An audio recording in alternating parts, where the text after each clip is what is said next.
Hello, this is Gray Hughes of Gray Hughes Investigates on YouTube. Please hit that like button, share, and subscribe. The recent hearing that took place on May 30th that everybody's so excited about was Cy Ray and talking about cast information and how the Detective Payne didn't know what he was doing when he was drawing the route across. Basically what he was saying is that's what he conceptualized based off the cast information, because obviously Kohberger's car did travel from Highway 95 to Highway 195. As you can see right here, as we all know, at 4:48, his phone pinged off of a Blaine, Idaho tower right here.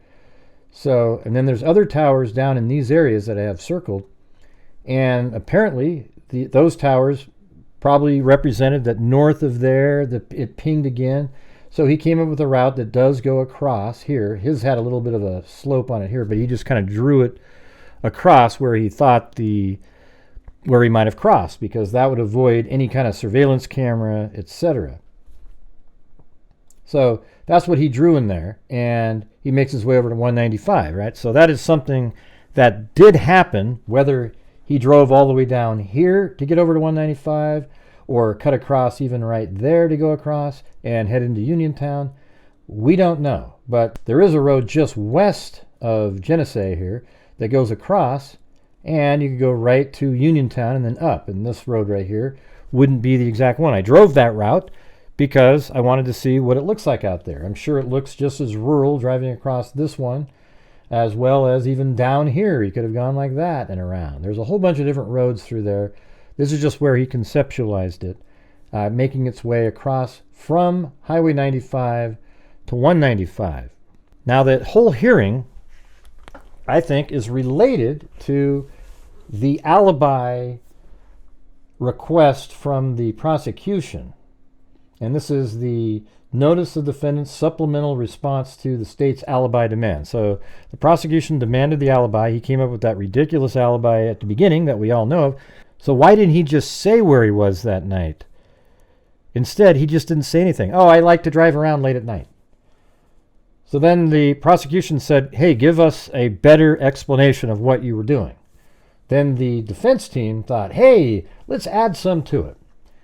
Mr. Kohberger moved to Pullman, Washington in June of 2022. As an avid runner and hiker, he explored many areas of the Palouse. Of note, he explored Wawaway Park in July of 2022, and this became a favorite location. Okay, well, he explored it in July. It became a favorite location. After the school year began, Mr. Kohberger was busy with classes and work at Washington State University, and his running and hiking decreased, but it did not stop. Instead, his nighttime drives increased. This is supported by data from Mr. Kohberger's phone, showing Mr. Kohberger in the countryside late at night and or in the early morning on several occasions. The phone data includes numerous photographs taken on several different late evenings and early morning, including in November, depicting the night sky. Mr. Kohberger was out driving in the early morning hours of November 13th. Yes, he was. 2022. As he often did to hike and run and or see the moon and stars, he drove throughout the area south of Pullman, Washington, west of Moscow, Idaho, including Wawaway Park. So they're saying he went to perhaps Wawaway Park that night. He drove throughout the area south of Pullman, Washington, west of Moscow, Idaho, including that park. And then this is where it gets interesting, and it shows you what the defense is really trying to do here. Mr. Kohberger intends to offer testimony of Cy Ray, a CSLI expert, cell tower, cell phone, and other radio frequency curricula vitae is attached. Ooh. Mr. Kohberger intends to offer testimony of Cy Ray, a CSLI expert, which is cell tower, cell phone, and other radio frequency, to show that Bryan Kohberger's mobile device was south of Pullman, Washington, and west of Moscow, Idaho, on November 13th, 2022. And yes, the cast information, the cell phone data would show that. And we know that because Bryan Kohberger turned his phone off before leaving Pullman, Washington. And that was on November 13th, 2022. That Bryan Kohberger's mobile device did not travel east on the Moscow-Pullman highway in the early morning hours of November 13th, and thus could not be the vehicle captured on video along the Moscow-Pullman highway near Floyd's cannabis shop. Now, that is so disingenuous.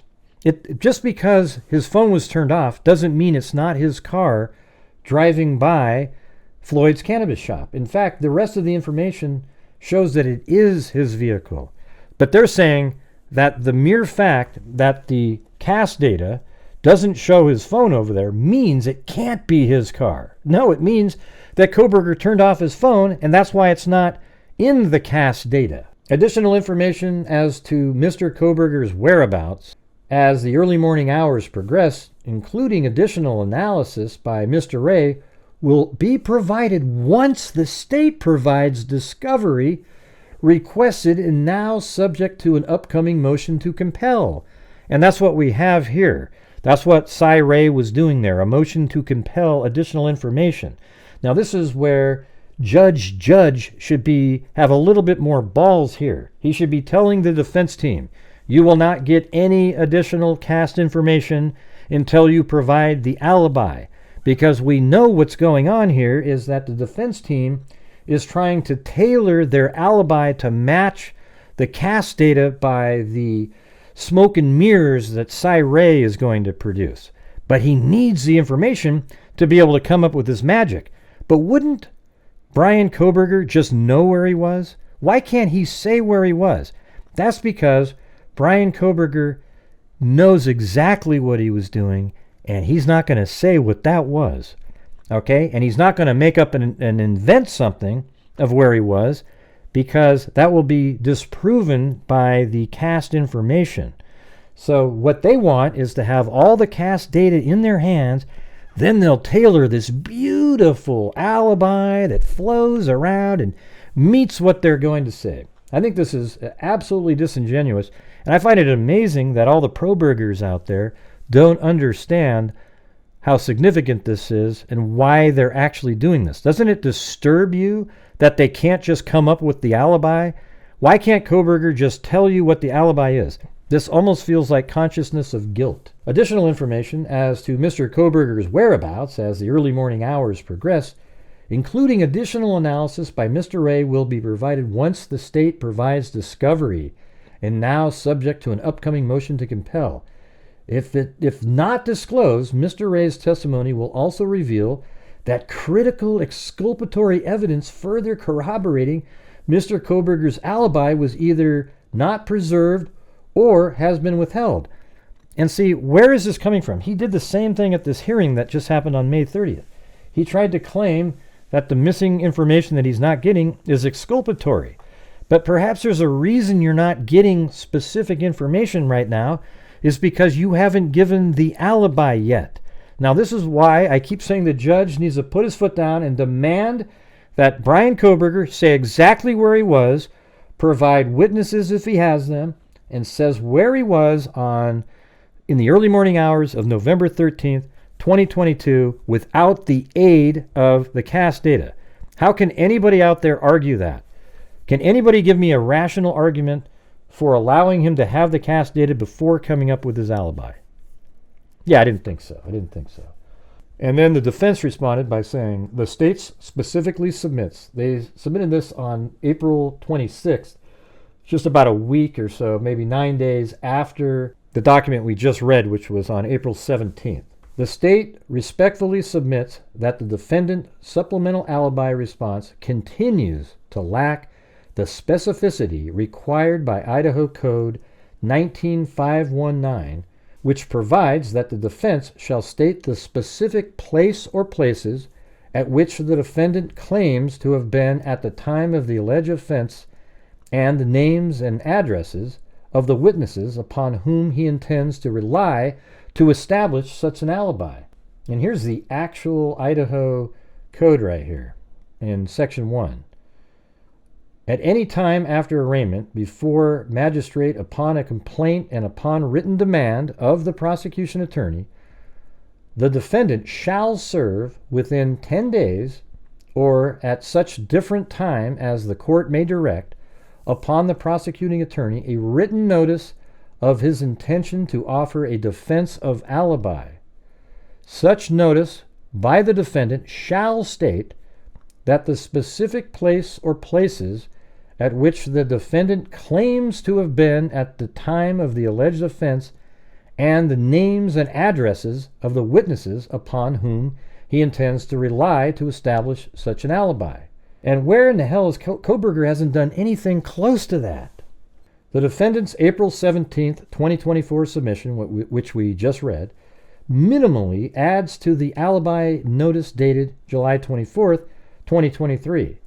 The defendant states that he was driving around during the early morning hours of November 13th, 2022, and drove throughout the area south of Pullman, Washington, west of Moscow, Idaho, including Wawawe Park.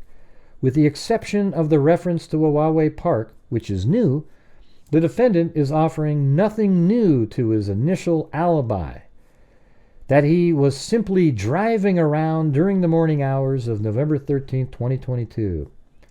As the state noted during the August 2023 hearing, the state is aware that the defendant was driving around rural areas of Whitman County, Washington, and Latah County, Idaho, during the early morning hours of November 13, 2022. In fact, the defendant's travels during that time are described in the original probable cause affidavit supporting the criminal complaint in this case. As to the defendant's reference to potential testimony about the location of defendant's cell phone on the morning of November 13, 2022, this information does not rise to the level of an alibi at the time of the homicide because the defendant's cell phone stopped reporting to the cellular network before the homicides and continued to not report until after the homicides.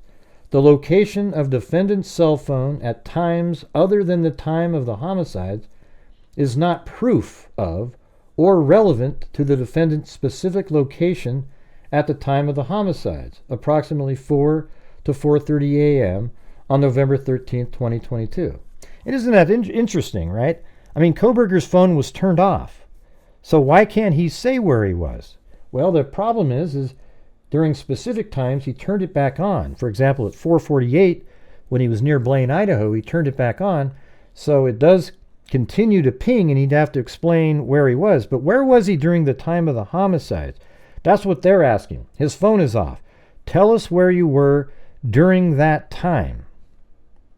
And they're just not doing it because they want to see if it's plausible that his phone could be in a certain area if it pinged over in another area. And you remember I made a video a while back where I timed it, and it's virtually impossible for Bryan Kohberger's vehicle to get from over here where his phone pinged at 4:48 and to get over to Wawawe Park and then have his phone pinging again in Pullman, Washington at 5:30. It can't happen. It's impossible. The timing of the route is absolutely impossible, and we calculated this all out using Google Maps, and even being generous with time, it can't happen. So it's completely bogus. But you can tell what they're doing here is the defense is trying to get as much of the cast information. They are able to get this information. It's part of discovery. However, I don't think they should get this information before the alibi is given, because they'll use it to generate their alibi, and I think the judge has to know this and needs to make sure that they are not allowed to do this. It is the state's position that the defendant's continued failure to adequately comply with Idaho Code 19519, Section 1, does not trigger a response under Idaho 19519, Section 2. If the court deems the defendant supplemental response to be in compliance with the requirements of Idaho Code 19519, the state requests additional time pursuant to Idaho Code 19519, Section 5, to prepare a list of witnesses to establish the defendant's presence at the scene of the homicides. as to witnesses to rebut a claim of alibi, the defendant's failure to adequately comply with Idaho Code 19519 means the state does not know what specific assertions it needs to rebut. If the court allows the defense to offer further witnesses or information regarding alibi, which the state opposes, as described below, and bring it into compliance with Idaho Code 19519, the state will then respond accordingly pursuant to Idaho Code 19519, Section 2. And Section 2 here says, within 10 days after receipt of the defendant's notice of alibi, but in no event less than 10 days before trial, unless the court otherwise directs the prosecuting attorney, shall serve upon the defendant or his attorney a written notice stating the names and addresses of the witnesses upon whom the prosecution intends to rely on to establish the defendant's presence at the scene of the alleged offense, and any other witnesses to be relied on to rebut testimony on any of the defendant's alibi witnesses.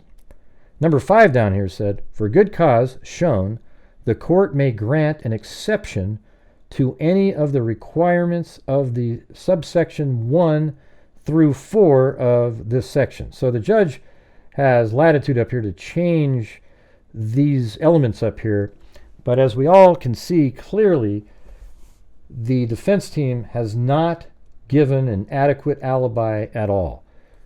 Where was Bryan Kohberger during the time of the murders? We know that he was driving over here after, like, let's just say it was 5 o'clock around in this area and then 5:25 up here. We know that. So he could only be over in this area at like 5:20 or something. So if he's over here at 5:20, where was he though at 4:08 to 4:20 when the white Elantra was at the crime scene? So we know that at 3:26, a white Elantra was driving around in this area right here. Then at 3:28, it passed the A&W restaurant here and showed that it was missing a front license plate, just like Bryan Kohberger's. Then the vehicle passed right here, and I believe there's even a camera on Linda Lane that films out that direction, and it filmed the car at like 3:29 and 40 seconds or so. Then it's coming around here, and eventually the white Elantra makes its way back, and it goes back behind 500 Queen Road, and then it does it 3 times, and after the second time, though, it takes off and leaves a little bit longer, and likely actually comes out here at 3:45, and Elantra is seen at this Exxon gas station, and then it comes back, and it's like 3:50 something, it comes back around here again, and then it makes a 4th and final pass, and it comes back around here, and it drives in here, does a 3-point turn, comes back out this way, tries to stop, turn around right here, then does a 3-point turn right here. There's a great camera shot here on the 112 King Road address that shows the white Elantra turning around right there. Then it drives this direction, comes back here again, comes around, and then it parks right back here at about 4:08. Then it's seen leaving at a high rate of speed at 4:20. Since the vehicle is speeding away at 4:20, that means that same white Elantra that came around, it was there for 12 minutes. The person that was in the white Elantra goes into the house and kills all 4 individuals inside that house, probably within an 8 or 9 minute period. Then the white Elantra takes off. But inside of the 12 minutes that Ethan Chapin, Xander Kernodle, Madison Mogan, and Kaylee Gonzalez were all murdered, a knife sheath was left on Madison Mogan's bed that had Bryan Kohberger's DNA on it. That DNA on the knife sheath corroborates that the white Elantra that was parked from 4:08 to 4:20 was Bryan Kohberger's vehicle. Also supporting that is the vehicle left on Walenta Drive right here. Walenta Drive came all the way out and then made its way down to Palouse River Drive.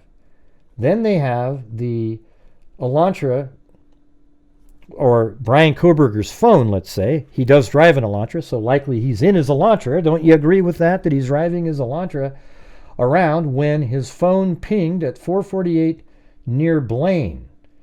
Okay, here's Blaine, Idaho. There's a cell tower right here, so I think that's the cell tower that it pinged on. there's these longer routes that you can take all the way around, way down in here and come around. That could have put his phone here at 4:48.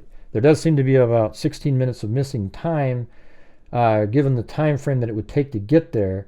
But there's a whole bunch of other routes that he could have used and then came out down here or even right there, and it still might have pinged off of that tower. But let's say you came out right here, you would drive around and then it crossed in that direction. But his phone pinging here corroborates again, with circumstantially, since it's heading in this direction, that that white Elantra was also his. It's just 28 minutes after he left the house at a high rate of speed in the white Elantra, his phone pings down here. And based on what the probable cause document said, it says it basically continues to ping as it heads across, off of different cell resources, and then it makes its way back up in this direction, eventually ending up on Johnson Avenue. And you see a vehicle, the white Elantra, in this surveillance shot right here, making its way back up into Pullman, and his phone pings at 5:30 again in here. And 5:27, his phone a vehicle seen driving around in the area, but his phone also pings again at 5:30 in Pullman. So I don't know if he turned it off again and then turned it back on. Maybe once he got here, he knew exactly how to get home, so he didn't need it anymore, the phone. And then he turned it back on once he was in there to sort of establish that he's there again. But if you guys can't see through the trickery here, and you think it's okay to do what the defense is doing, then you're crazy. The defense team is purposely trying to get this cast information so that their alibi can be manufactured to match what the state's information is, instead of Bryan Kohberger just telling us where the hell he was between, even 3:30 to 4:30. Where was Bryan Kohberger?